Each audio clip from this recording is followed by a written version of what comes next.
বিয়ের পূর্বে কোন মেয়ের সাথে কথা বলবি না, খবরদার, তোর যোগ্যতা নেই ওর সাথে কথা বলার।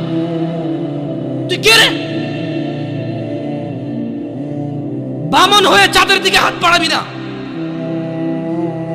আমার বোনরা চাঁদ,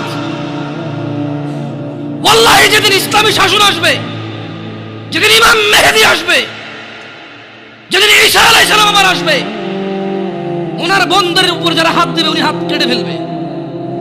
তুই বামন হয়ে চাঁদের দিকে হাত বাড়াইস না। আমার বোনরা চাঁদ, ইসলাম মেয়েদেরকে চাঁদ বলেছে আর তোকে বামন বলেছে। বেটা তুই বেটা ছেঁড়া খাতায় শুয়ে লাখ টাকার স্বপ্ন দেখিস, বিয়ের আগে মেয়ের গায়ে হাত দিস? তোর সাহস কত? তোর সাহস কত?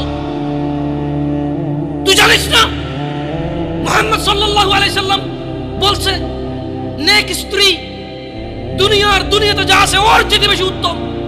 তুই কি করে ওর গায়ে হাত দিস বিয়ের আগে? তোর সেই যোগ্যতা আছে বল? তোকে আল্লাহ জাহান্নামে ফেলবে, তোকে আল্লাহ জ্বলন্ত আগুনে নিক্ষিপ্ত করবে, তোর শরীর পচবে, তোর শরীরের গন্ধে জাহান্নামীরা থাকতে পারবে না। তোকে আল্লাহ এত নিকৃষ্ট শাস্তি কেন? কারণ তুই এত বড় জঘন্য কাজে লিপ্ত হয়েছিস। আমারে বুঝাস না মেয়েরা খারাপ, মেয়েরা খারাপ। আমি তো এত খারাপ দেখি না, তুই কোথায় তো খারাপ দেখিস? আমি তো দেখি তুই বেটা টেনে পড়িস মাত্র। তোকে আমি ছোট করে দেখছি না বেটা। তুমি বের হও, ছবি পাঠা নাহলে হাত কেটে ফেলবো আমি। দেখো আমি বিষের বোতল নিয়ে আসি, ছবি পাঠাও। তুই বেটা আমার বোনটাকে বেটা ফুসলেছিস বেটা।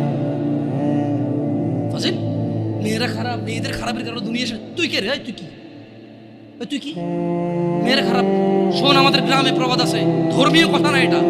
এখন যেটা বলছি এটা প্রবাদ, এটা ধর্মীয় কথা না। কোনো মেয়ের দেখবেন হাঁটুর উপরে কাপড় ওঠে আর নামে না বেটা। তুই উঠাইছস হাঁটুর উপরে কাপড়, ও উঠায়নি।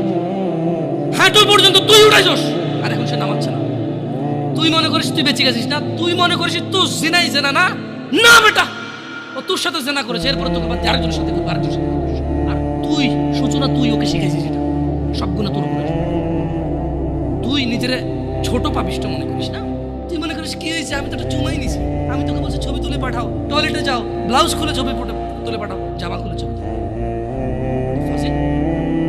আল্লাহ তোকে হেদায়েত দিকে আমিন। ভয় পা, আল্লাহকে ভয় পা ছোট ভাই আমার। সবাই বুড়া হয়ে মরে না, বহু মানুষ যৌবন্ত অবস্থা।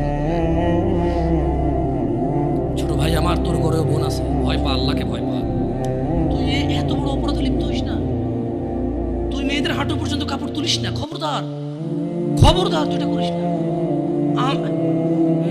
মানুষ তো বেশি নাই, তারপর আলহামদুলিল্লাহ সবাই যেহেতু ঘরোয়া পরিবেশে। বলেন তো কোনো মেয়ে, আপনার বয়স তখন 16 বছর ছিল আর কি। আচ্ছা যান, কোনো একটা 14 থেকে 18 বছরের মেয়ে আপনাকে বলছে চলো আমরা একসাথে থাকি, বলেন 1 লাখ একটা পাবেন, 1 লাখ। আমি বলে দিচ্ছি, চ্যালেঞ্জ হলে আসিও, তুমি প্রমাণ করে দিও। মেয়েরা প্রেম হারাম, ইসলামে বিয়ের পূর্বে সম্পর্কই হারাম। কিন্তু এর মধ্যেও কোনো মেয়ে ছেলেকে বলে না কিস করো, আমাকে একটা তোমার লুঙ্গি খুলে ছবি পাঠাও, বলে না। প্রত্যেকটা ছেলে বলে, এভরি সিঙ্গেল ছেলে বলে।